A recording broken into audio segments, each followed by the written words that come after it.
Okay, then. I guess Mr. Jing has arrived? Mm-hmm. Okay, sure. Can you hear my voice clearly, sir? Yes, Mr. Moderator, I can. Okay, great. So, hello and welcome to APYouthS Aspiration X YOUnified webinar. This event is a two-day interactive webinar that connects youths, communities, and professionals from startups or NGOs to explore how young people can respond to the impact of COVID-19 pandemic on skill development to promote sustainable development number 8, which is decent work and economic growth, and to inspire and empower young people to stay resilient in the face of adversity. This event is hosted by AP Youths, Asia Pacific Youth Service, and is supported by YSEALI, which is the Young Southeast Asian Leaders Initiative. Now, allow me to introduce myself. My name is Fatima Nur Sabrina, and you can call me Sabrina. It is my honor to be the moderator for all of you today. So, here with me today from Indonesia, I would like to thank all of you who have joined from all over the Asia Pacific region. For this event, there are participants joining us from over 20 different countries. Isn't it amazing? We have people from Philippines, Cambodia, Vietnam, Indonesia, Malaysia, Myanmar, Thailand, Laos, Brunei Darussalam, Singapore, India, Bangladesh, Australia, Nepal, Taiwan, Fiji, Sri Lanka, Uzbekistan, and Bhutan. But before we continue to our next agenda, I would like to welcome the Chief Operating Officer of Asia Pacific Youth Service, Sri Rembulan, to give her welcoming speech. Kabulan, the Zoom is all yours. Thank you, Sabrina. Audible? Yes, Hello. We can hear you. Okay. Good afternoon or morning or evening, everyone, depending on where you are right now. A white person once said, "Don't be kind, be proper." If someone treats you good, apply that person in the proper way. If someone treats you bad, treat him or her as how it is appropriate. Don't be kind, be happy. Choose what makes you happy, say what makes you happy, act to make yourself happy. And that wise person is my mother. After 60 years of everything that the world threw at her, and despite what she said in our relationship sometimes, he is still one of the kindest people I know on earth. I finally know the secret. She is happiest when she makes other people happy. She takes pride in what she's doing. Now, I think growing up, some of these good traits of her passed down to me, I hope. And some of the bads too, unfortunately. But she's amazing, so I'm good. And maybe that's why when I first found out about APYouthS and YSEALI and other institutions alike, I was excited and thrilled and amazed on how there are good people out there who really care about others. APYouthS has opened doors for me, as well as thousands of other people across the globe, especially the Asia Pacific region. APYouthS taught me that we don't have to shout to be heard. We can even whisper as long as we're together. Therefore, today I would like to thank APYouthS and YSEALI and all of our speakers for this 2 days conference, Mr. Jing Cho Yang, Mr. Raymond Moyo, Ms. Arfiana Mauli Fatima, for the hopefully never-ending support and giving us this platform and the opportunity and how even a pandemic will not stop us from striving to be productive. Secondly, I also want to thank everyone here, not only to become a part of this, but I want to thank you for being kind to yourself, for wanting what's good for yourself. I want to thank you to take this one small step on becoming a better version of you. Listen, being kind to yourself counts and matters a lot. So thank you for being kind today. Also, by being here today, know that you make us happy. The team that has worked hard and nights on this feels appreciated. So know that today you did a very kind thing today. Thirdly, of course, I want to thank the people that have done their best on making it happen. This pandemic is as like diarrhea.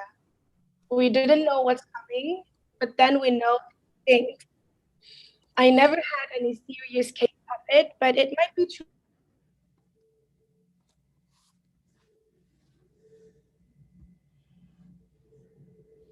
Kabulan? Okay, probably some technical difficulties, but it's okay. We'll just wait With for her, of increased course. unemployment, young workers are likely to find it difficult. Sorry? It's okay, Kai, you can continue. I thought you lost your connection previously. Sorry. Okay. So, with increased unemployment, young workers are likely to find it difficult to compete for new jobs. When they do find work, it may well be a job that does not match to their aspirations. Millions of women have also paid a high price, and it could take years for those who exited the labor force to return to full employment. Now, what can we do about it? As an organization, Youth and Wisely provide this and hope to aid in improving, adapting, and maximizing youth potential with this webinar today and tomorrow. We hope we can at least empower and inspire you to do the same. And hope at least today, even just for a little bit, we hope we can make you happy today. Now, I hope you enjoy, welcome, and I hope you can get one insight or two and have a fruitful discussion. Thank you. Splendid, splendid, splendid, Kabulan. Thank you very much for your very inspiring speech. I'm sure now the participants are very excited as I am. Well, hopefully. Now, I would like to kindly remind the participants here about the regulations of our webinar. Participants must join the meeting room using the registered name in the previous Google form. Participants must maintain courtesy during the webinar. Participants are encouraged to turn on their camera, but prohibited to turn on their microphone and share screen during the webinar unless being asked by the moderator. Participants are prohibited to screen record the webinar or secretly during a live stream. Questions can be asked with the chat features throughout the whole webinar and will provide opportunities for you to be able to ask directly to our speaker while talking and unmuting your microphone. So, I would also like to highlight that only those participants who have registered, join the full 2 days of events, and fill in the feedback form will be given an e-certificate for their participation. The feedback link will be shared at the end of the second day's webinar, which is tomorrow. Any violations of regulations, offensive actions, or disruptions of the webinar will result in the removal of the participants from the webinar and failure to obtain an e-certificate. Now, I would like to elaborate about our webinar today. The speaker, Mr. Jing here, will have around 30 minutes to deliver his material. Next, we know that you guys love interactive webinars, right? That is why I would also like to highlight that there are two ways for you to ask your question to make our webinar an interactive one. One, you can have the opportunity to ask directly to the speaker by raising your hand here on the Zoom icon, as you can see, and then the moderator will pick and ask the participants that is chosen to unmute their microphone as well as turning on their camera. The second way to ask your question is through the Zoom chat box. So you can directly post your question on the Zoom, and our team will choose which questions that will be asked during the Q&A session. I would also like to encourage all of you to create an Instagram story, Facebook story, or anything during this webinar and post it on your private Instagrams or Facebooks with using hashtag Unified2020, hashtag APYouthS, and tag at APYouthS, at APYouthS.secretariat, and at YSEALI_official. Now, I will not let you guys to wait any longer. At this time, it is now my pleasure to introduce our keynote speaker, Mr. Jing Cho Yang. Mr. Jing is the co-founder and CEO of BUKIT Vista. If you guys haven't known what BUKIT Vista is, well, BUKIT Vista is a Bali-based hospitality services company with a portfolio of over 180 plus properties under its exclusive management. Bukit Vista's innovative solution has helped property owners to adapt in this time of crisis and continuously manage to support other local businesses and entrepreneurs that are the backbone of Bali's communities. Jane previously worked at Airbnb in 2012 as the Market Lead Development Officer for Indonesia. He is also 15 years resident in Bali and Mr. Jing inspires delight by building great teams and communities. He also holds engineering degree from UC Berkeley. So, now for our sharing part about growth mindset and resilience in startup company, please join me in welcoming Mr. Jing to start his session. Mr. Jing, the Zoom is all yours. Okay. Thank you very much for giving me this excellent opportunity to speak. And I'm very inspired, as always, to speak before a very young audience. Most of the time, even though I'm getting close to 40, I actually believe that I'm much younger.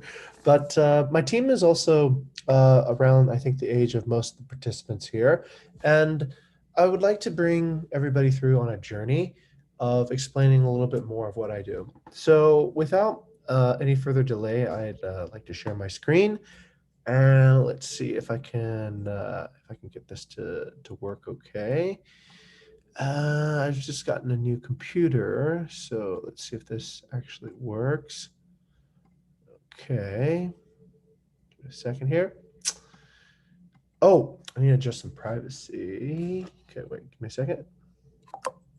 Okay. Let's quit.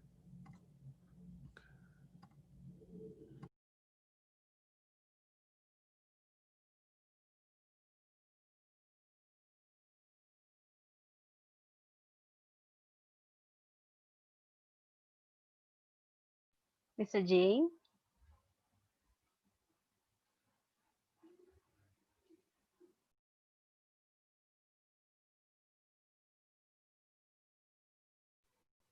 Wait, he's currently in the waiting room. Hello, Mr. Jing.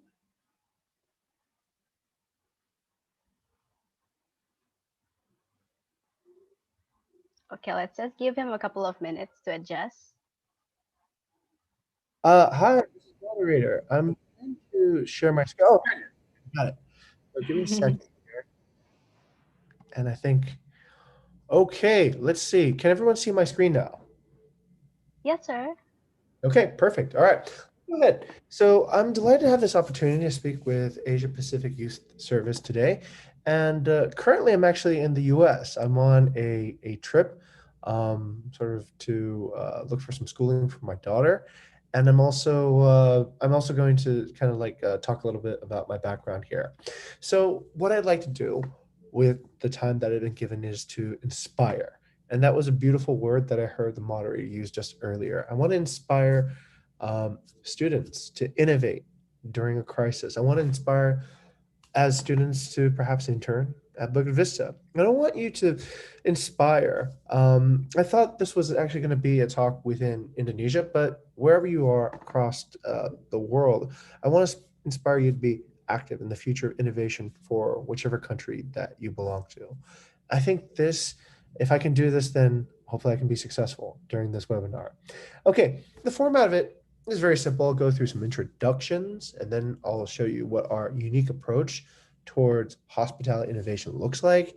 And then I'll tell a little bit more about how we shifted to a remote working culture and some of the innovations that BUKIT Vista's teams have come up with. I'll take you on a little behind the scenes tour so you can see actually how the company actually works using some of our remote tools. So this will be a live demo. It will be as if you are on my team, and you'll be able to see some of the data and some of the tools that we use at BUKIT Vista to make things happen.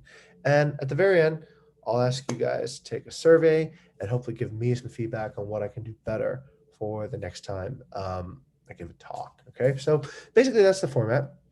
And I'll go into just introducing myself first. And I think you guys have done a great job in introducing me. So there's not too much else to be said. Yes, I am a CEO and co-founder of BUKIT Vista. This is a company I started about, I think almost 8-9 years ago now. In 2002, I graduated from UC Berkeley with a degree in electrical engineering and computer science. And to speak at that point, we had a similar crisis economically. It's not as bad as I think the COVID crisis and pandemic, but we had the dot-com bust. It was also a very difficult time. And I can also relate to many people, many young people who are experiencing challenges in entering the workforce. That's something that I dealt with myself.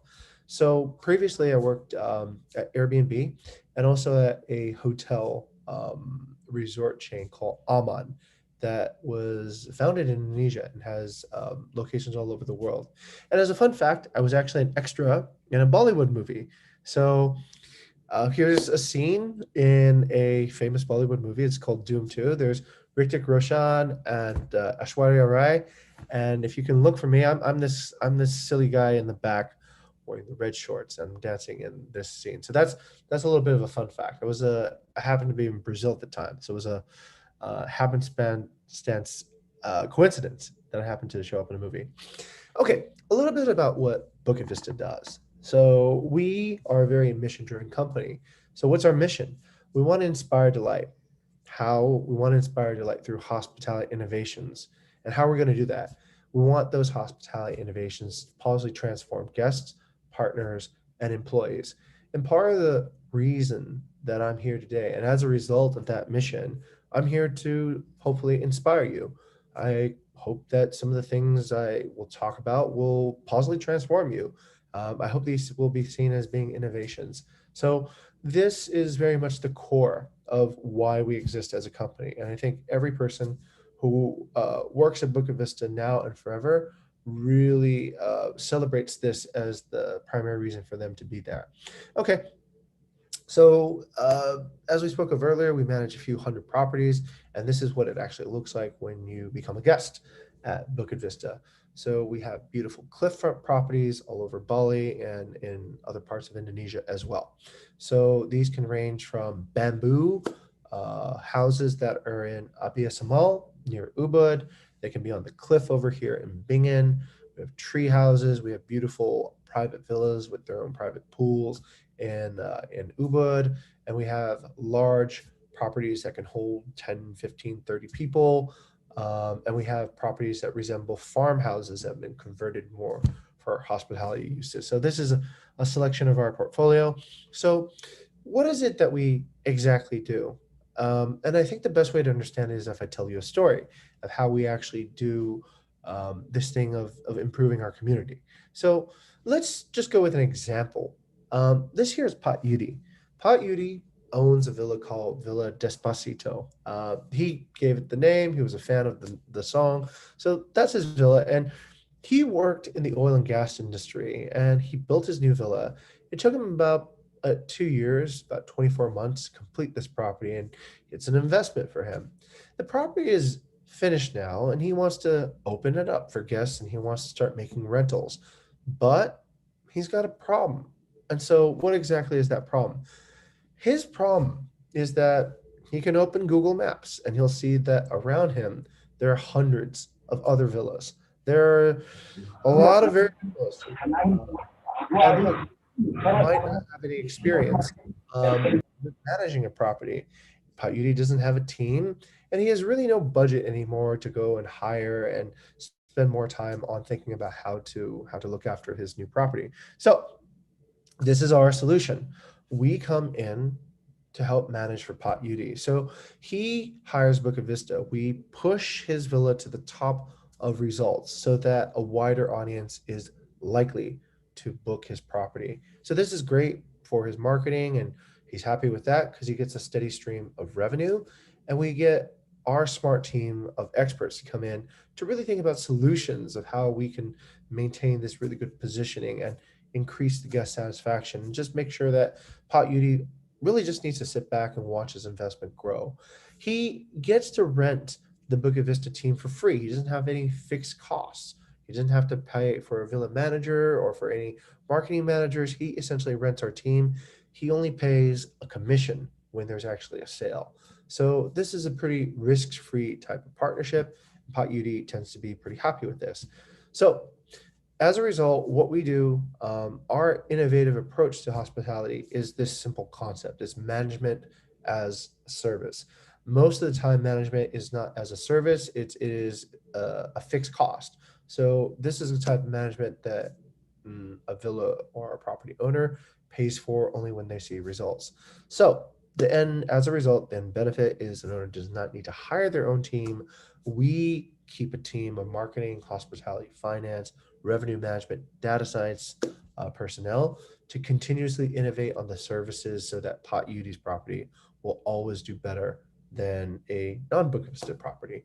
And of course, he only pays a fee on a commission when we make the deal. Okay, so that's kind of like what this looks like in terms of our service and how we innovate to help our community and our property partners. But let's go to another story. Actually, let's go to the story of not our partners but our employees. Back to the mission of BUKIT VISTA, we innovate in hospitality to inspire delight and positively transform people who work at BUKIT VISTA. So here begins another story. This was how the company looked like before COVID-19. So we had 2 offices, one in Bali and another one in Jogja. And both these offices were filled with happy people who wanted to pursue our mission. So after COVID, things changed, of course. Social distancing, remote work, all these different patterns happened. So this really started changing the way that we approached work. And within a very short amount of time, I would say about in 2 or 3 months, we transformed. So now BUKIT VISTA doesn't really look like this anymore. If you go to our offices, it's kind of empty. But now we exist, I guess, on the internet, just like this webinar now. So when we have a new type of pandemic situation, we've been forced or we've been given this opportunity to develop a new culture. And this is going to be a new remote work culture, and something I'd like to share and illustrate and illuminate to bring you to see what this actually looks like. All right. So what is it actually? Let's talk about high level first, right? What is the strategy here? Now, a lot of organizations, when they had the pandemic, they had a hard time moving to a type of work culture that was suitable to exist on the internet. Thankfully, a lot of the things we're doing, even before COVID, were already heavily involved on the internet. We were using a lot of tools for project management. So we're sort of maybe 35, maybe 40% of the way there. We still like coming together in an office to meet each other and have meetings and have that contact, but part of it was already online. But what was the shift in strategy? This was what COVID became an opportunity. Rather than something bad, we turned into something good. So before, if we were all just like coming to an office, what are we really tracking? We're tracking just activity. Have you shown up for work today? How many hours did you spend in front of your computer? Does it look like you're busy? That needed to change if we're going to do remote work. Instead of tracking activity, we started tracking results. So maybe you don't need to come to work, but your results need to be there. Maybe you don't need to actually show up to the office, but we need to see the results of your work. If you are editing content, if you're producing a blog, I don't care now how long you work on the blog. I just need to see the blog done. So that creates a shift in the paradigm. The other thing that changed was this idea of direct management. When we're in a room together, there can be a coach, there can be a leader, and that person can give instructions. Now, when you're given a remote work situation, you have to shift more to a self-management strategy. And I'll show you some of the tools and some of the ways that we develop that culture. And that is exciting. That is actually a really, really great thing, because as a result, I and the rest of my team can be anywhere in the world and we can still do what we do, which is really, really cool. The third thing is a little bit more abstract. It goes from this idea of synchronous communication to asynchronous communication.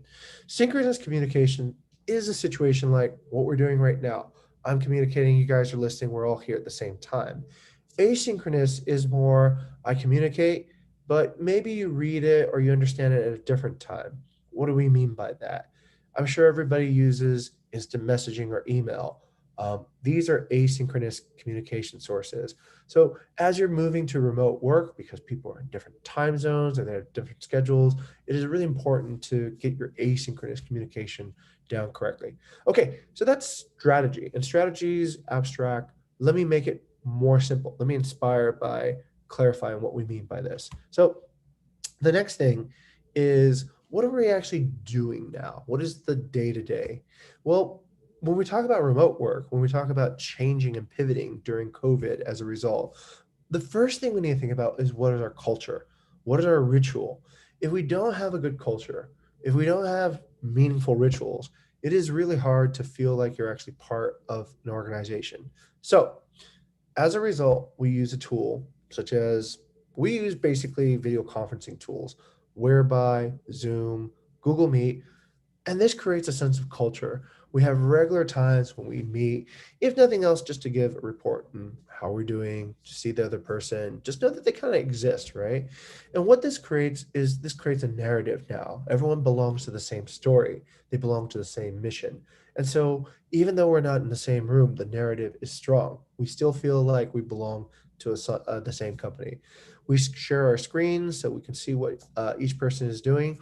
And this becomes part of our new way of building culture, our new way of building ritual. Okay, messaging is important. So we developed a culture and tools around messaging. We use Slack. Slack is very popular amongst the startup community, and it's very adept, and there's a lot of integrations. Slack becomes a communication fabric across the entire organization where we drop messages. It's very easy. It's easy to set all these different features, to have conversation threads and different channels. So this was actually a good evolution and innovation. Before, we were using WhatsApp. We were very happy using WhatsApp, but WhatsApp reached a limitation after a while. And this was an innovation. We switched to a more powerful tool. And the transition wasn't easy, but after we switched to it, we could see that this is a more strong way to carry our messaging culture. And it is less noise than before. So that part was really beneficial. The next thing that we started looking at was project management. And this is difficult when you kind of learn how to do project management in school. Well, maybe in school before. Now in school, I think you can do project management online. But this transition of doing project management online can be very tricky. You can get lost in the details if you don't have the correct tools or the correct way of using these tools. So we looked for a solution. We found that solution with a tool called Trello. So when we have good project management, we're able to follow up each day so that we build progressively on an idea. Without good project management, you might have great ideas, you might feel very excited, and you want to do all these great things, but you kind of forget about what you need to do the next day, and the project loses momentum after a certain point. So project management software and project management tools are very vital. And then by adding that to video conferencing, then you really can see significant progress, and you can feel like you're part of a mission that actually is going to make things happen. And this is really good. It also keeps everyone accountable, so you don't have like this wondering who's doing this, or is this part going to be done in time. So that also improves trust and confidence on a team, and this is a really good thing to have right. Training. As you're growing, hopefully you can grow your organization through a remote work situation. A lot of companies have very successfully done that before. I used to work at Airbnb, and we, for certain periods of time, worked remote. And when you're training, you're going to have to think about, okay, I have a team of 15 right now, or 20 or 30. If I keep on adding more people, it's gonna kind of take energy away from the existing people to train them, to show them what to do. So as we sort of go through with our day-to-day activity, we start becoming conscious. Instead of just letting our meetings um, disappear, we record our meetings. We start documenting so many things. And the reason we do that is that it makes the training process so much easier. So let's say we bring somebody on, and normally we would spend 30, 40 hours with this person, telling them, okay, this is why we meet, this is what this is about, this is what's going on. But now we just show them the past 30 hours we spent meeting. They watch all the meetings, and within a very short amount of time, they're able to get up to speed. So through this conscious effort of training, we've used YouTube. We record a lot of our meetings on YouTube. Pretty much all our meetings are on YouTube, and we upload it. And this material then becomes available for new candidates that work at BUKIT Vista. So that part is also very exciting too as well. Okay, time management. Very crucial to success in a innovative work environment that's remote. When you don't manage your time, you can spend the whole day in front of your computer. You can feel very busy, but you look at it later and you're like, did I actually get anything done? Did I spend the right time doing the right things? So we have put everybody's schedule on Google Calendar. so that anybody in our organization who wants to meet with anybody else can study their Google Calendar and find out when can they meet. Normally, I think this is kind of a privilege, like an executive or somebody would have like a personal assistant or a secretary organize this. Now, everybody self-organizes and everybody doesn't need to have another person tell them what another person's calendar is. We can simply go on our Google Calendars, check when another person's schedule is, and book an appointment. Um, that makes it super easy.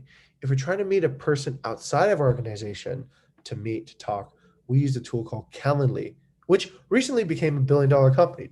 All this company does is essentially just set up calendar appointments. It's integrated into your own calendar, and it makes setting up a meeting so easy. Before, maybe you would have to go send 5 emails back, forward before you can arrange time.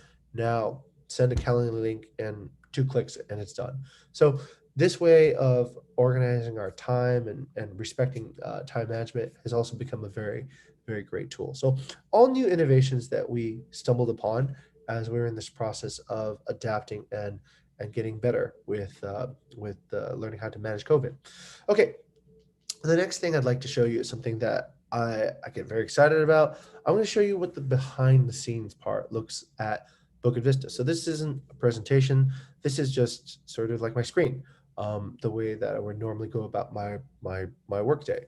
So I don't know if you guys can see this, but I'll switch to the next tab. Let's see. Can everyone see that? I have a tab open. There's a lot of orange and yellow bars and all this stuff. So what this is this is my dashboard. This is how I see what's going on inside the company. This information is available to all employees that work at BUKIT Vista, and I'll kind of guide everyone here at the webinar to understand what these numbers mean. So the top panel up here, this represents our booking pace. This is a very important statistic to keep track of what is the overall activity across our few hundred different villas. You can see on some days we do very well. We get maybe up to 22 bookings on December 15th, which is a good day. Some days are a little bit less well. Maybe on December 7th, we only get 6 bookings. So that kind of gives you some contrast there. You can look at any period of time on this really interactive graph. You can look from, let's say, 30 days to maybe 430 days. So if you have more data points, you can actually start seeing COVID happen, which is pretty exciting. Right back here was before COVID. This was during about 2019 up to about March. And you can see during March 14th to the 24th, the booking pace dropped significantly. So we don't just feel COVID happen like in an abstract way. We feel it happen in a very concrete way. And you can also see since that time, the booking pace has increased, which generally means that things are getting better, which is also a good thing. Over here indicates what our revenue looks like in the next 6 months. So this is important for our finance and understanding like, okay, what does BUKIT Vista's financial situation looks like? And we can also go back from like 6 months, maybe up to, I don't know, maybe up to 16 months, right? It's all the data points are there, and we're able to explore different types of timelines across the past or the future, which is really, really helpful to understand essentially what's happening in the marketplace. So all this data is painstakingly collected by our engineering and our data science teams, and this is kind of like what allows BUKIT Vista to do correct innovation, I would call it, right? We have weekly sales here, and we have a lot of other data points all across the entire company, and this allows the company to understand really what's happening year to year, neighborhood to neighborhood, market to market, and such. So this is our data compass. This is where we go when we need to understand what's going on, and this is a really exciting part of, or exciting for me and people who like data, I guess. But this is a very exciting part of how to make the correct decisions when you innovate. Okay, the next thing I'd like to show you is the Trello. So this is essentially the boards that I just spoken about, and this belongs to our marketing chapter. So our marketing chapter works on a specific mission. Their job is to bring in new partnerships to BUKIT Vista. They go out, find people who own properties, and then they attract them to essentially have those properties managed by our company. So the I'll bring you through a few kind of high level ish ideas and then drill down a little further. We talk about a very core idea at the company is an SLA, which means a service level agreement. And this goes back to what I just said earlier about we're not tracking activity, we're tracking results.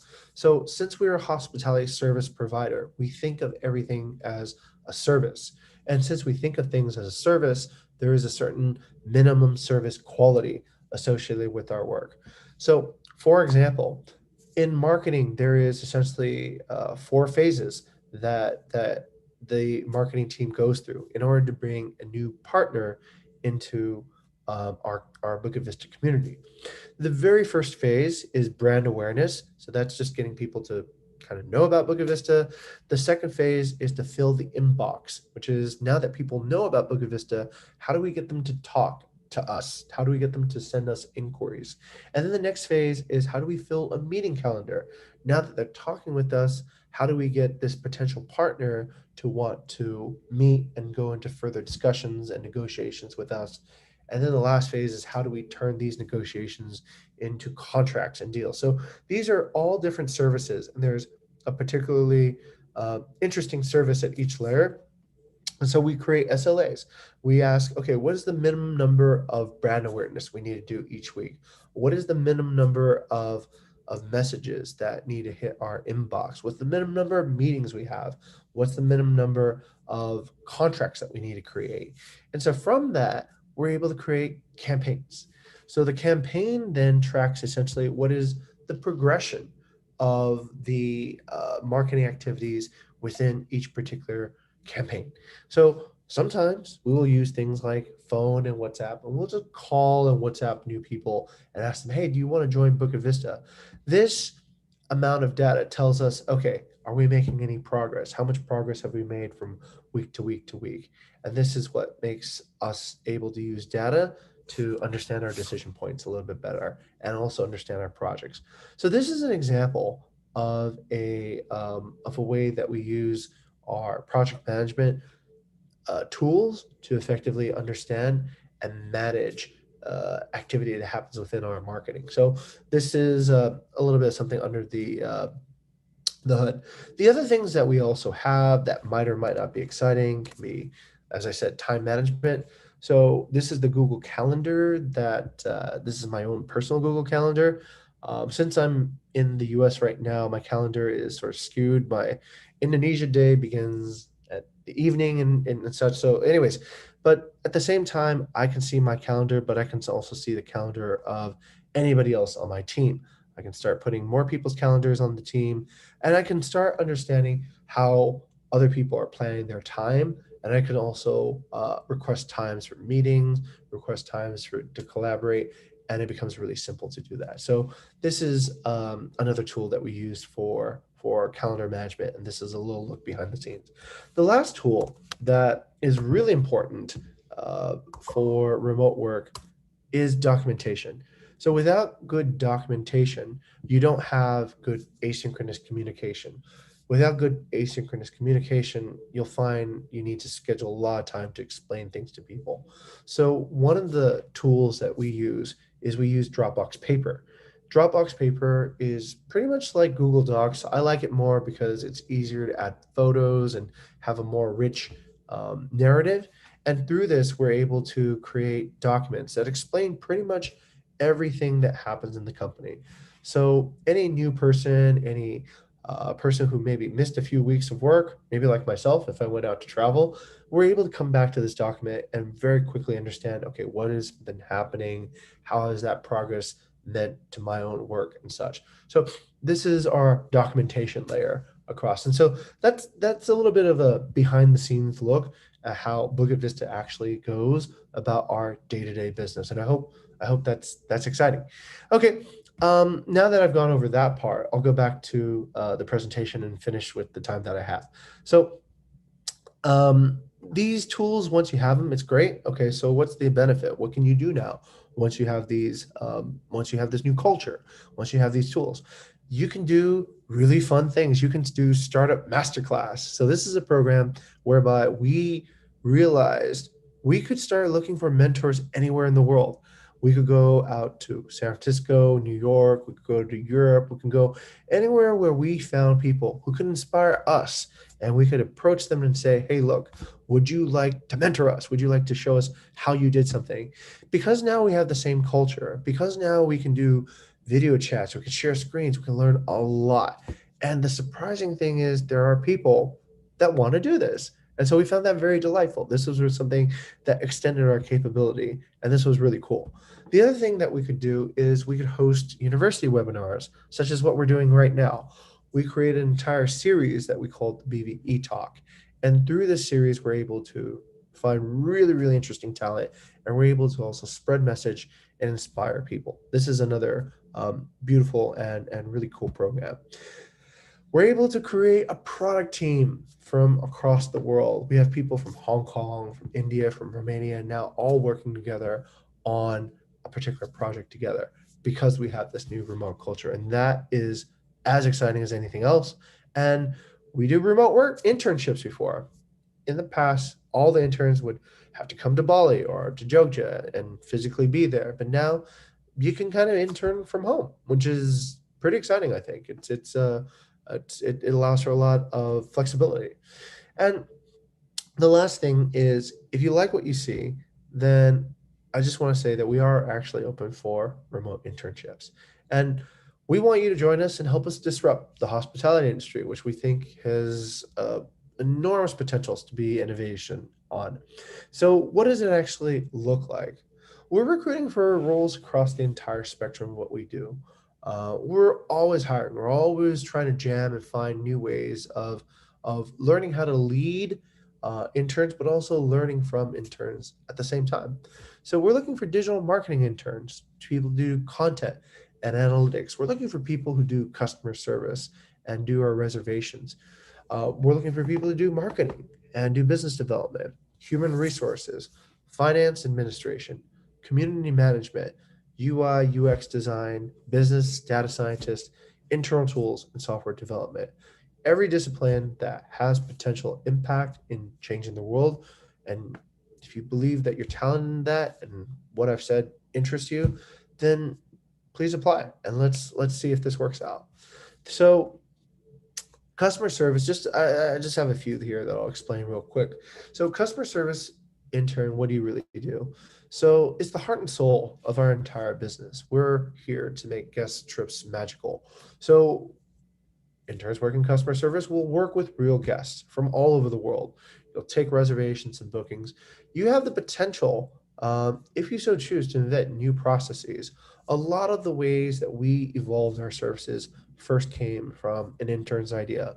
Using Instagram story was an idea that came from an intern, one of our first interns actually at BUKIT Vista. Getting TikTok integrated is also a new idea. So all these ideas are things that we can integrate and put into production. And I hope that excites you if you want to see your ideas make impact to the world. The other type of interns that we're looking for, just a quick explanation, is to work in our marketing team. So we, as a marketing team, learn from industry leaders all over the world. And it's very, very inspirational how much support we've gotten from some of the top minds in the industry. We are looking to create authentic and actionable social media management that tells the interesting stories of our guests, of our partners, of all these fascinating places and adventures and the flavors and the experiences that people can go through.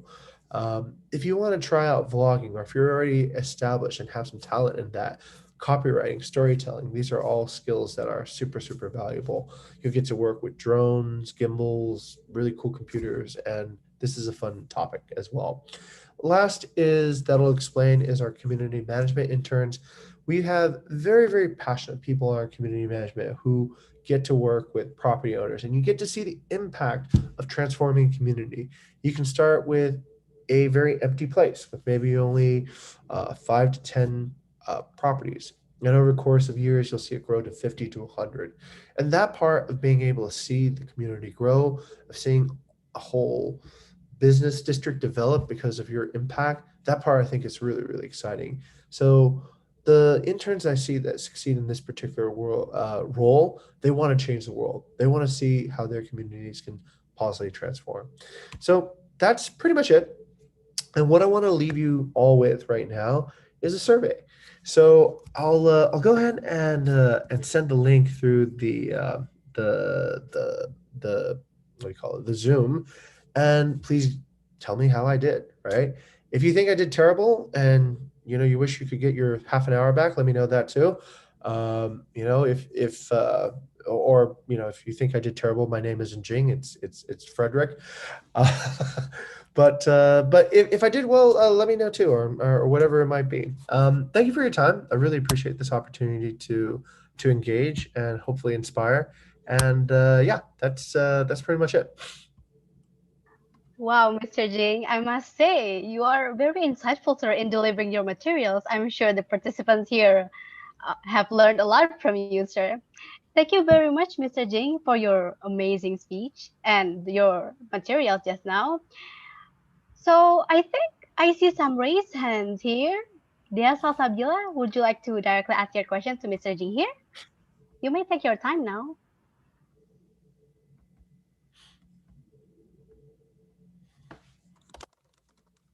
Dea Salsabila, can you hear me?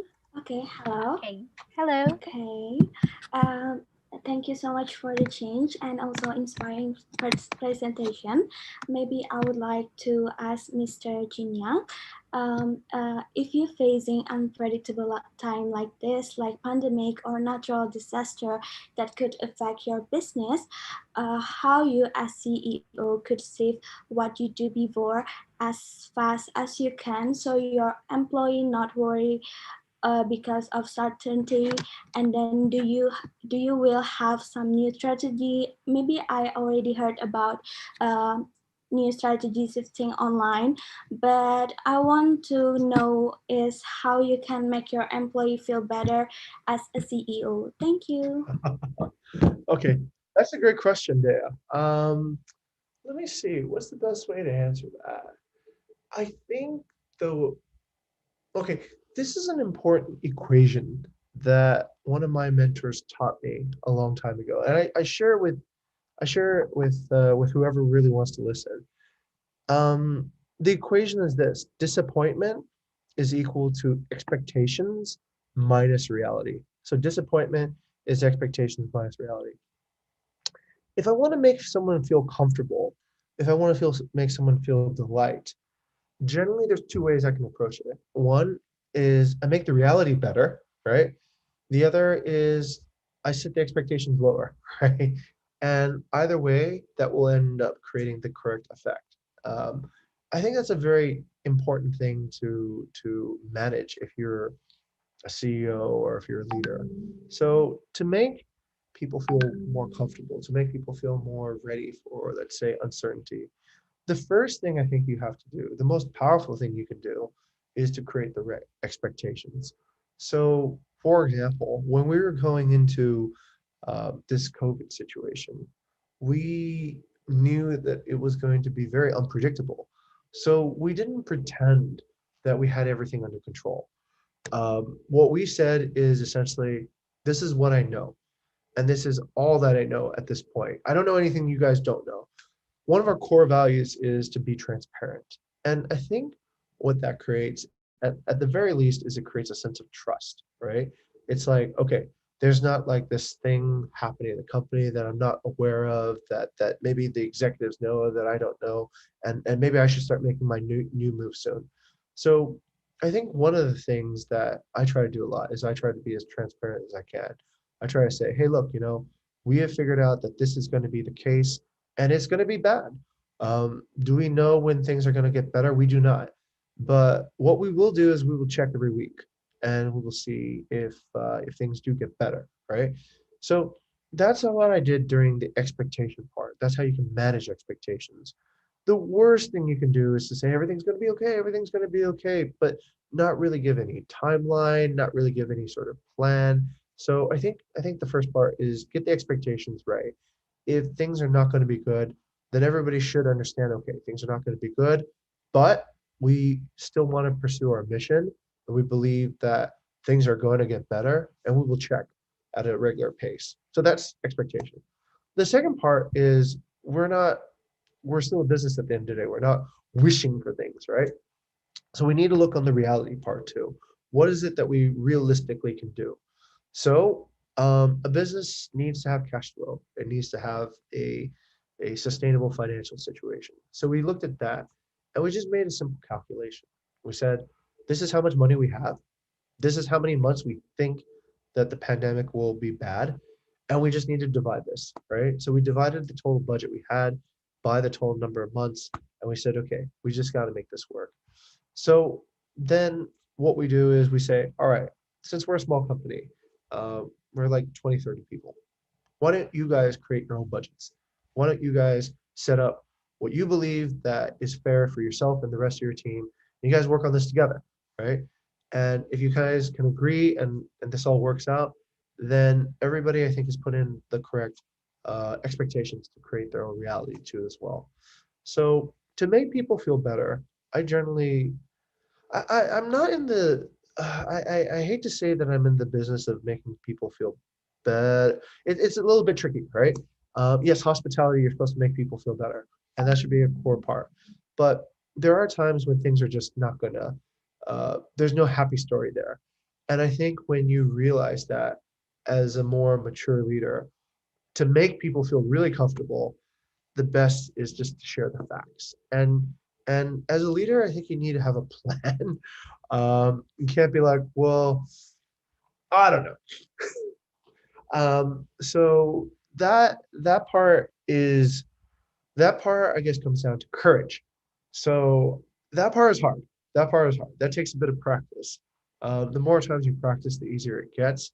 But it's a thing of you really don't know what's going to happen, right? And people come to you, they say, "Hey, what do we should do?" And you don't really, at the bottom of your heart, you don't really know if your plan is going to work. But you do know if you don't believe in your own plan, nobody else will believe in your plan either. So sometimes you just gotta like pretend it's going to be uh, a good idea. And by that alone, many times because you have faith in it, other people start having faith in it. The best analogy that I can have for that is imagine, I don't know if this is a good analogy, but from a Western perspective, right? From an American perspective, sometimes you have to be the first person on the dance floor, right? Like everyone's sitting in the room, nobody wants to dance. You got to be the first person to dance. And people might laugh at you. They're like, yeah, there's no party started yet. You know, you're the only person out there. It looks really sad. But you believe that, hey, maybe somebody else will come out too very soon.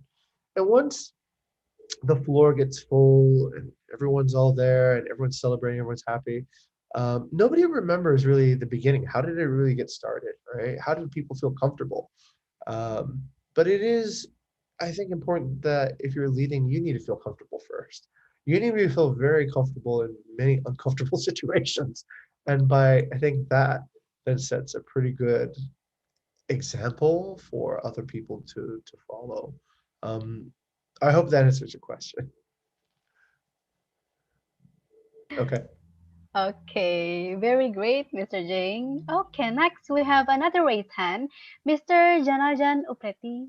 Sorry if I pronounce your name wrongly, but are you here, Mister?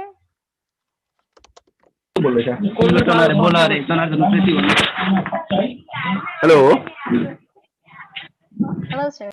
Hello, namaste, dear friend. Hello.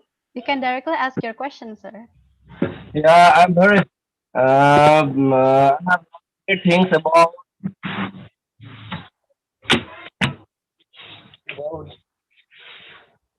I have learned many things in Zoom meeting, oh,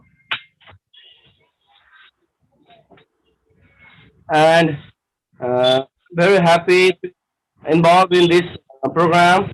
And one thing is that what the best way uh, to be the perfect marketer. I have gained a lot and uh, learning much more about it.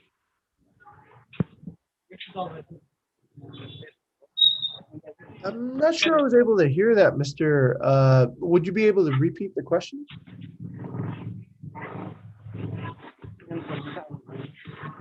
Could you repeat the question, sir?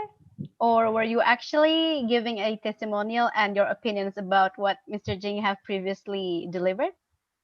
Is that what you meant previously? I'm question that what is the main strategy for marketing and how do uh, the Okay, I think if your question is right, you were asking how is the digital strategy of Bukit Vista? Is it correct? yeah. Okay. Okay, Oh, okay. Okay, that's a very interesting question. What is our digital strategy? All right. Our digital strategy is actually pretty simple. This is something I learned. This is a hard thing to believe, but it's something I learned that is absolutely true. And that's not just something I found out by myself. I asked a lot of really, really smart people who work in marketing about this. Our digital strategy is really simple. So we spend 90% of our effort on something that gets us 90%. We spend all our effort, we focus. That's probably the best way to put it. We focus all of our energy on things that actually work. So I'll give you a very simple example. We distribute our properties, about 97% of our bookings come from one platform. They come from Airbnb. So during a lot of discussions that I've had with our own marketing team, with vendors, people say, aren't you putting all your eggs in one basket? Isn't that too risky? Isn't that a bad strategy? So what I've noticed is this with digital marketing. People have asked, should you build your own website? Should you do all these other things? Should you do more Instagram? Um, what I've noticed is this.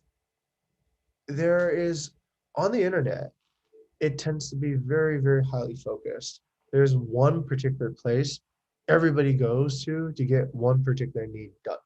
So you can kind of think about this way. How many email services do you go to on the internet? For probably 90% of people, it's probably like Gmail, right? Um, how many search services do you go to do an internet search? And again, for like 90% of the people, it's probably Google, right? So when you start working on, I think, a business that has a digital presence, a really effective digital strategy, I think, looks like this. In the very beginning, you're looking for you're looking for product market fit. You're looking for channel market fit. You're looking for how do I get, okay, like two objects, right? Where I sell this bar of soap on the internet will not be necessarily the same place as where I sell this phone on the internet, right? I mean, if I could put this on one place and I put this on another place, or if I put these in the same place, they might not do equally well. There's probably one place on the internet where everyone goes to buy soap. There's probably a different place on the internet where people go to buy phones. So this is what I think is the first step to a good digital strategy. You got to find your product market fit, your channel market fit. Once you've found that, generally speaking, if the platform is big enough, that should be pretty good. That should supply um, most of your revenue. And then it becomes the second factor, which is how do you optimize that particular channel. So our company, right? During good years, we do about, I'd say, 97% of business through Airbnb. But during COVID, it shifted a little bit, right? It shifted to maybe about 70% Airbnb, and then we did some more business on Facebook and on Instagram. So it was about 70, 10, 20. But the funny thing is, when things start getting very busy again, we had a big discussion just a few weeks ago. We said, should we still do Facebook and Instagram? And the question was, why should we do these things? They're not as efficient. We spend probably 5 times as much time and efforts managing Facebook and Instagram to actually bring in guests than we do on using Airbnb. Why? Because the system just takes much longer.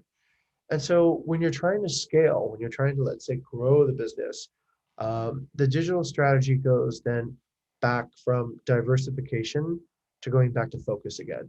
So that part was really, really surprising.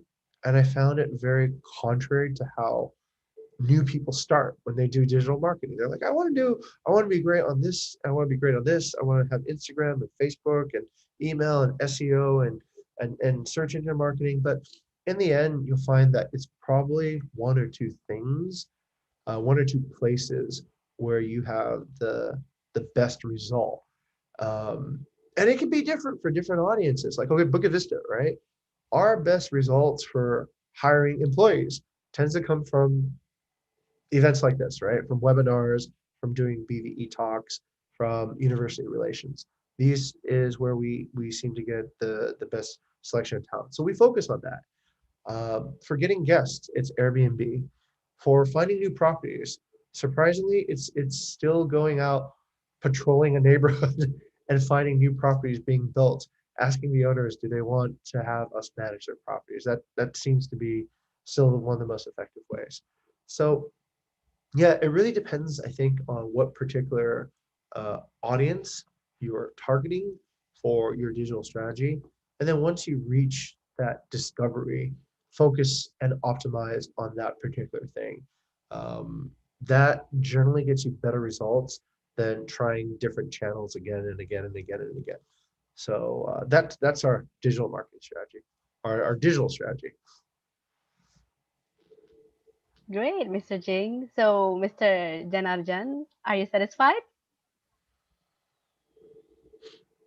Oh, I think he couldn't unmute his microphone. Yeah, I have learned a great information from Jeff Long, and I'm very happy to got information from respected Surgeon Ham.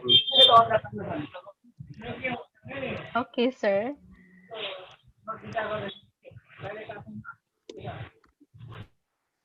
Okay.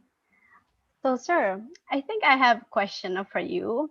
As we know, your company could be said to be indirectly affected by this COVID pandemic situation, right? So, I want to ask, how do you actually adapt during the first semester of the pandemic? Oh, okay. Okay, I'll be as truthful as I can then in this particular case. The first thing to adapt is it's actually just it's a four-step process, right? The first step is you need to discover. The second step is you need to prioritize. After that, problem solve, and the last step is to execute. So that became the pandemic was actually really interesting for us. When I look back at the first semester, like during March, when I look back on it now, at the time it looked like a disaster. It looked like it would be the end of the world for us. It was looking, yeah, we didn't know how bad it would get. But looking at it now, for us as a company, it became positive transformation. Um, there were some negative things that happened, and I'll be truthful about that too. But the overall effect, I think, was positive transformation. What it did was one, it allowed us to have more structure around our thinking. Before, because things were just generally getting better every year, we didn't have to think about the fundamentals as much. But when you're looking at perhaps 18 months of no revenue, you're looking at a very long winter. So you have to start changing things. So the very first thing is, okay, you got to calm down, right? You got to kind of believe that no matter what, there's probably a solution. So the first part is discovery. Discovery is hard during the beginning of the pandemic because nobody really has all the facts and the projections are difficult to believe either. So you're just gonna have to like do your best. We tried to discover by using data. We thought, all right, for our industry, we are relying on airlines to bring visitors to Bali and to other parts of Indonesia for travel. So let's start with that data first. Let's look at what the airlines are doing. So we saw that the airlines essentially dropped all their prices to minimum prices. This was back in March, but forever. look, like they didn't have peak season anymore. It was flat from June, July, August, all the way to December. So they believed that things would not get better for more than a year. So that I think gave us a way of understanding, at least from a business perspective, that we're going to have a long time to wait before things get better. So the second thing is prioritization. So we decided that, okay, what do we really want to prioritize here? And I made a decision that we were going to prioritize the culture of the company, that no matter what, we need to keep this culture here. It took a very long time to build, and that needed to be preserved. So I had to make some hard decisions on who I believe were supporters of this culture and who were probably not supporters of this culture. So based on that, we prioritized who would be given a chance to continue at the company and who would be not with the company anymore. So that's prioritization. And I think as a leader, you need to prioritize. There was no way we could save everybody given the budget and the circumstance that we had. So we made some decisions, and those are hard decisions. Those are, those have to do with people's livelihoods. Those have to do with people's career expectations. So we did want to be as nurturing as possible, but there was no way otherwise it could have been done either. So that's the prioritization. And the third part then is the problem solving. Okay, now that you've prioritized what you want to, where you want to put the resources to fix the situation, what do you really want to fix, right? So the first thing we needed to fix was our income stream. If our income stream wasn't going to get any better, that was pretty bad. But even more important than the income stream, I forgot, even more important than the income stream was the reason our company should still be there. So it wasn't going to do any good if we were making some income, but there was no purpose for having this company anymore. So we really drilled back down and we started asking, okay, what is our purpose? What do we really, really want to do? Why does the world care if BUKIT Vista exists or not?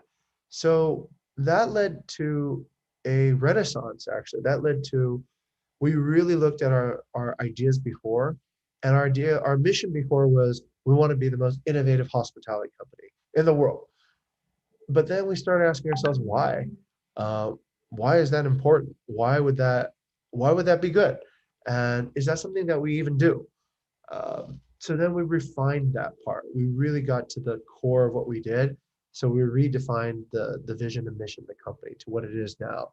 So now we inspire delight through hospitality innovations that positively transforms guests, partners, and employees. And that becomes the why. So we started deciding this was the first problem we want to solve, the purpose. And then the second problem was the income. And then all the other problems will come day by day, right?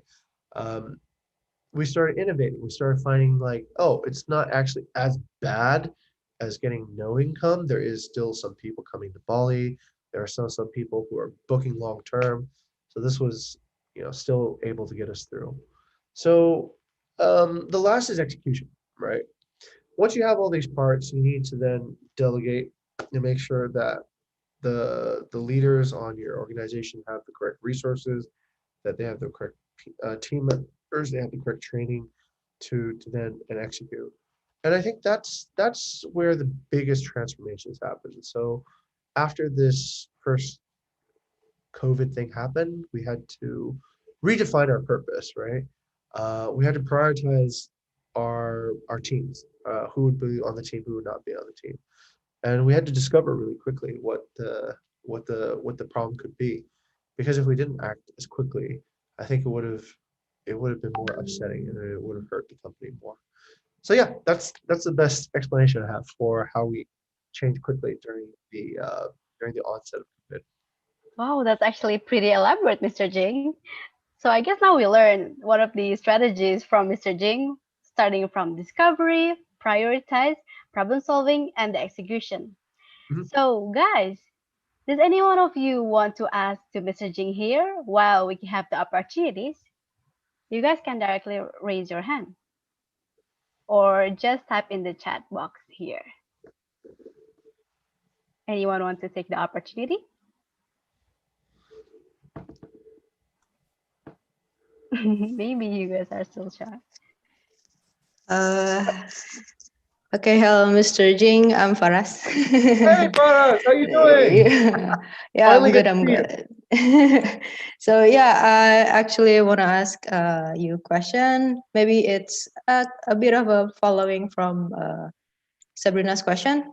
So, what are your goals in 2021 for Bukit Vista? And because you're a very data-driven company, can you actually predict what 2021 will look like for hospitality service in general, or when will this business get better, or even back to normal? And one more question, may I? Yeah, absolutely. Okay. What is the best career advice you've ever received? And would you like to kind of share a little bit, maybe the story to everyone here? Sure, I'd be very All happy right. to. And these are great questions. All right. Thank Okay, as you. far as what 2021 will look like, I think looking at the data, it's probably going to be better, right? So um, we can see basically our booking, but I think I showed the graph just earlier. We can show how many bookings are happening every day. We can also see what specific dates that travelers are booking for. And for 2021, it's looking much better. It's looking much better than the past few months ago. So as far as how much better it will get, I guess each week it changes. So I I can look into the future, but the future is always changing too. So I would say, I'll give you an example of exactly what I mean. A few weeks ago, there was a lot of bookings for Christmas, right? So we were just accumulating a lot of Christmas bookings. So it was looking really good. But then all of a sudden, I think there's a new law that came out that said, hey, you need a COVID test a few days before you arrived in Indonesia. And then we saw a lot of cancellations, right? So for the most part, I don't think the general politics at the macro level in Indonesia are favoring tourism for the moment, and I probably don't expect that to get any better. So I would say it's probably limited recovery, unless the government really just kind of opens it up a little bit more, right? Or really takes a really proactive um, position to save tourism. At every level, I feel like the government. I don't want to say this, but okay. I feel like there could have been better support at every level. There's so many times when general announcements essentially scared away a lot of people from coming again, and that's had very devastating impact to the Balinese and to general tourism economy. So I can predict the data, but I cannot predict what the government might do, and that always interrupts the flow, right? The data shows that things are getting better. We're getting more bookings each day. The weekly sales are going up. There's more longer term bookings. So that's generally good. That shows that at least on the guest side, they feel more confident to book. And there's a vaccine out now, so that's even better. But you just can't predict what policy might be, and policy ultimately has a very direct impact on our business. So that's what I know. And then my window of predicting things is shortening now. So I used to say, okay, we could predict a year or 2 years in the future because we could see from the past 4 years, this is what things look like. And now if I extrapolate in the future, this is probably what it will look like. But that's assuming that you have a scenario of steadiness, right? And alignment. I don't think we have alignment yet in Indonesia. I think there's very different, like, okay, the travel industry wants one way, the government wants another way. There's so until there's alignment, it becomes really hard to predict, even if you have data. So that's my explanation for the data being able to predict the future. Uh, I think the worst part is over though. I think the worst part is over. If there's a vaccine, people are traveling again, it's probably not going to get back to March again. But I don't know, whatever. There's a lot of opportunity. There's not so much competition that I used to have anymore. So that part's pretty fun. All right. Second question, which is career advice. Oh my God. I've received so much good career advice. it's hard to narrow it down to one. You know what? The best career advice I could probably offer is this. Um, you know, okay, this is probably it. The best advice I can offer is, how would I put it? Okay, I'll frame it a little bit, right? I'll give kind of like the framing. When I went to college, people, a few years later, 10, 15 years after college, we would get together in these reunions and we'd all say, okay, are you actually using what you learned in school? And the majority of people would say, no. I never used calculus again. I never I never wrote another essay again, right? I never did another thesis again for my work. So then we all asked ourselves, so why do we do it? Why do we go to college in the first place? And the one thing we all agreed was we all learned how to learn. If we didn't learn how to learn, then we would never be able to find new knowledge or new understanding as we move into the real world. So I think for me that was actually pretty insightful. So my advice that I've gotten and that I've figured out is I don't think you should ever stop learning. Um, and I think to never stop learning, probably. Oh, I got one. I got one. Okay, this is the best one. I just had a trigger. Okay, the best. I have got a great story for this too as well. So I was working at Airbnb. This is back in 2012. I was at the San Francisco office, and I met the chief product officer. He's executive. He's one of the first 5 people I think in the company. Airbnb just went IPO, by the way. They're worth $100 billion now. I think he's probably got a few $1 billion now. He's a billionaire. So this is advice from a billionaire. Um, he told me this interesting thing. I'm at a bar, and I know his background already. He's very, very intelligent. He went to the Caltech, California Institute of Technology. They have a 0.0001% admission rate. It's really difficult to get in. Genius level people go in, and he had a PhD, right? He had a PhD from one of the best universities. And I knew his background. I knew he was very, very intelligent. He had done amazing work on the Airbnb app. And his name was Joe Zade. So I'm at this bar and I see he has a tattoo on his wrist, right? And the tattoo said, "Hello, world." And for anybody who's done any computer programming, that's basically the very first thing you learn to program on a computer is to get it to say hello world. And he's like a mad genius. He knows, he knows like crazy artificial intelligence and I don't know, whatever, right? He's far above that level. So I asked him, Joe, why do you have that tattoo? But that makes no sense. That's like your Shakespeare and you have ABCD, or your Einstein and you have 1+1 = 2, right? So he said to me something that was really brilliant. He said, you know what? It's a reminder to always stay a beginner. To always stay a beginner. And if I combine Joe's story with what I said before about the university story, I think that's probably the best advice. If you always stay a beginner, you'll always be ready to grow to the next level. If you feel like you're an expert, it probably means it's time to move to the next field that you're not an expert in. When you're in school, you go to elementary school, right? No, you go to kindergarten. And then when you become an expert in kindergarten, you become a new person in elementary school. You become a novice again. When you're a novice in elementary, or when you become an expert in elementary school, you become a novice again in junior high. When you become an expert in junior high, you become an expert in senior high and college and everything. But at some point, people stop doing that. At some point, they say, I've done this 20 years. I know what I'm doing, and you just stabilize. So I think if you want to continue growing, if you want to continue developing in your career, just always be a beginner. Always be comfortable being a beginner. I don't know how to do this. I need to go study. I need to go learn this. I need to seek mentors.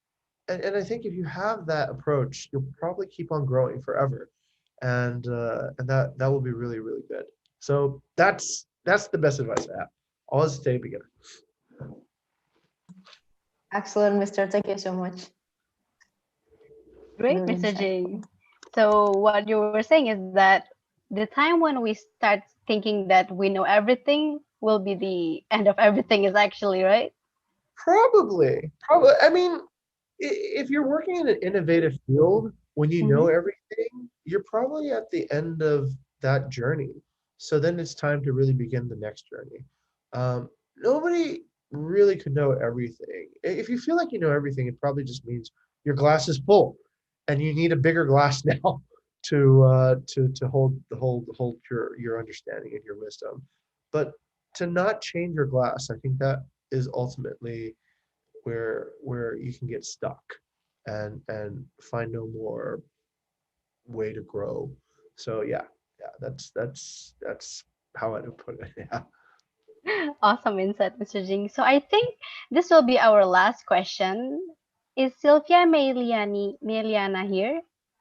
If you want to ask your question, you can ask directly to Mr. Oh, Jing here. okay.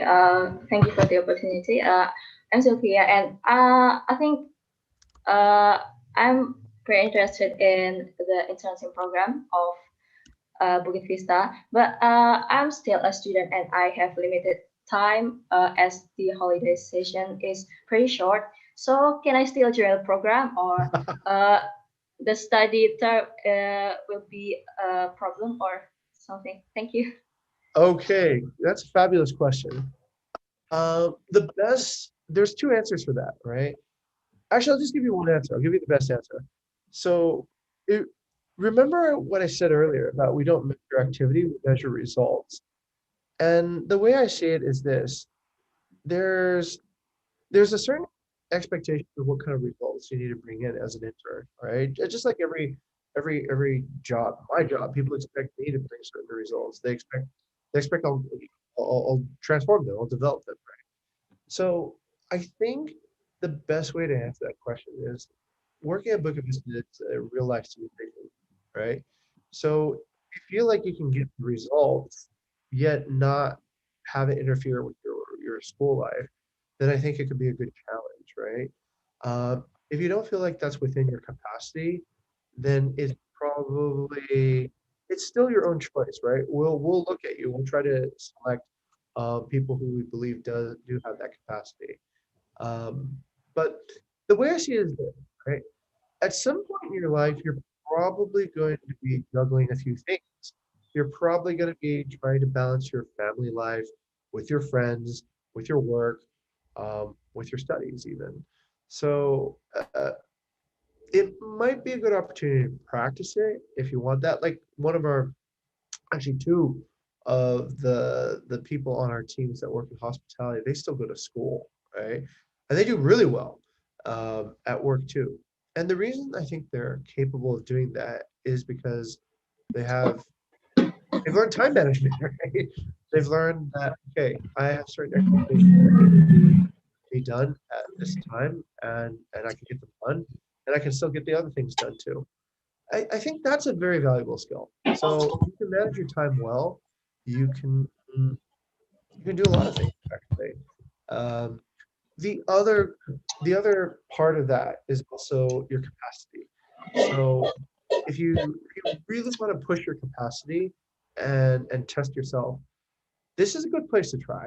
This is a good place to try. We like growing people. We like seeing people before they can hold this much. Now they can hold this much, right? Before they can do this much, now they can do that much. So I guess I guess it's really up to you in this particular case. If you can grow your capacity, if you can manage your time well, then yes, you can probably do Book of Vista and do school at the same time. Um, but it depends on, sort of a few things there. So yeah. Awesome. So are you satisfied, Sophia? Oh yes. Uh, Thank you. Okay, then. Thank you very much, Mr. Jing, for your amazing and insightful delivery of the materials. So, I guess if nobody else wants to ask, it will be the last session for us today. But before we close our session, I would like to ask whether anyone of you here who is brave enough to say what you've learned and what are the things that You want to mention to Mr. Jing? Anyone? Or you can directly chat in the Zoom box there.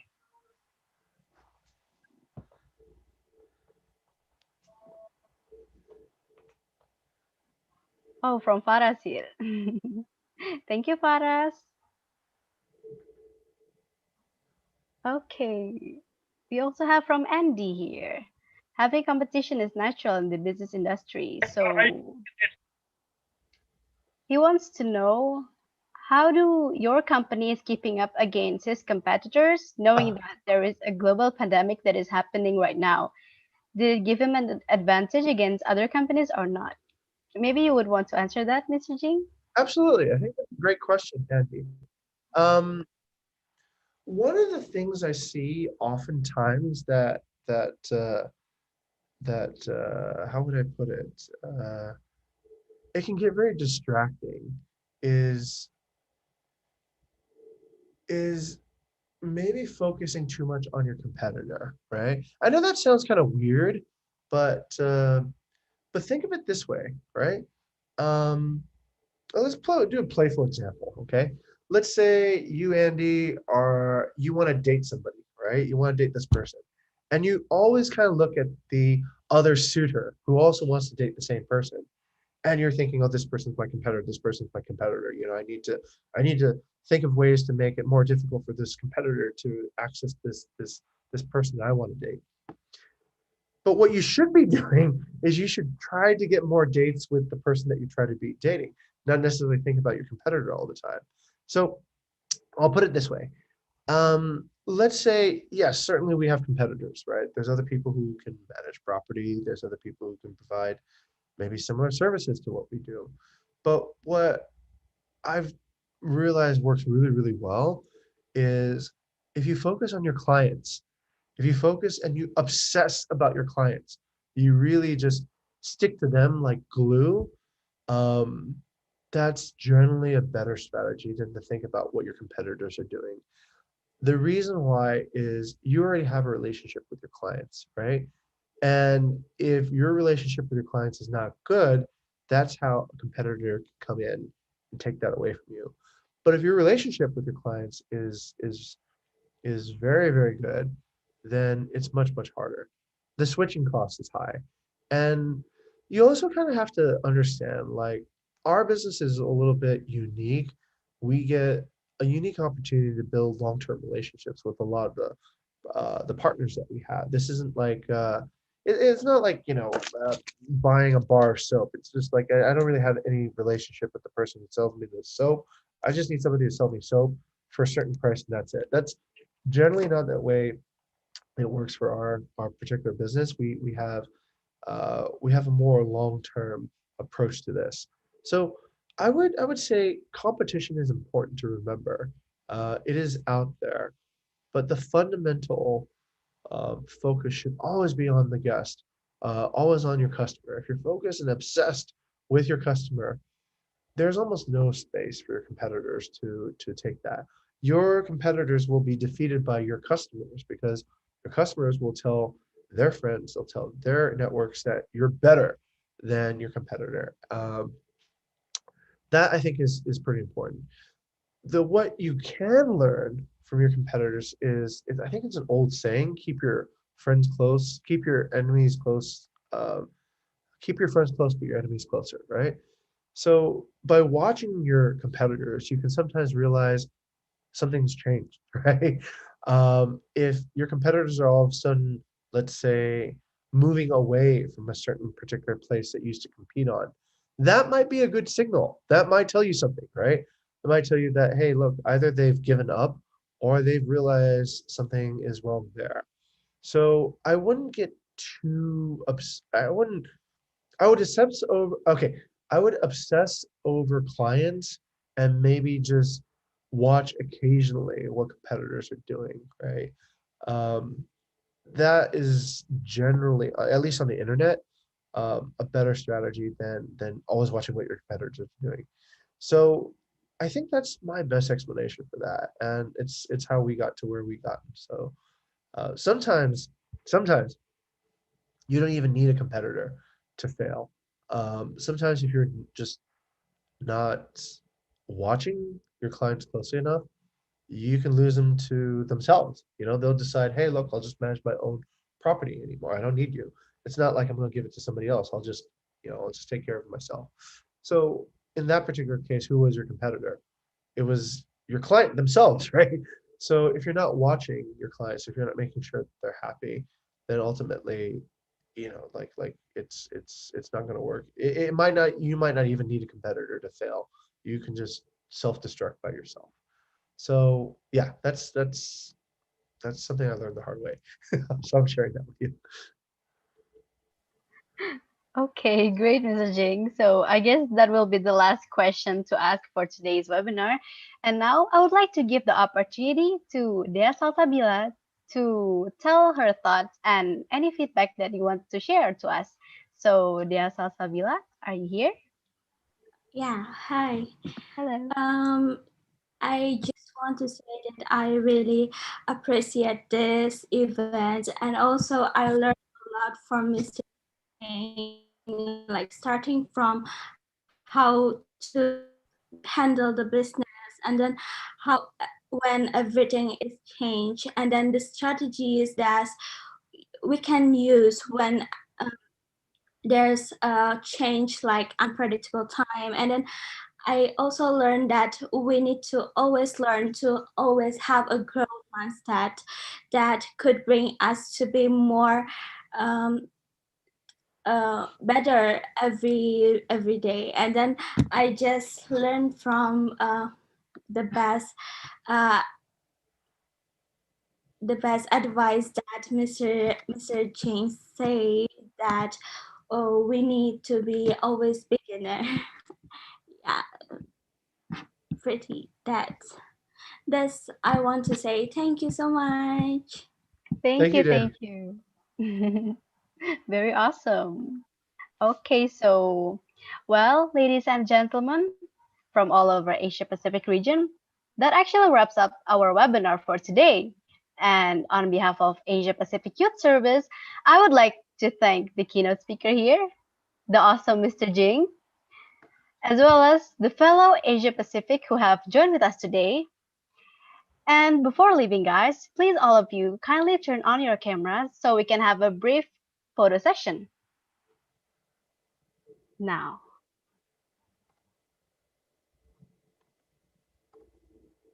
Okay. Have all of you turned on your camera yet? I see beautiful and handsome faces now. Okay, we'll wait a little bit longer.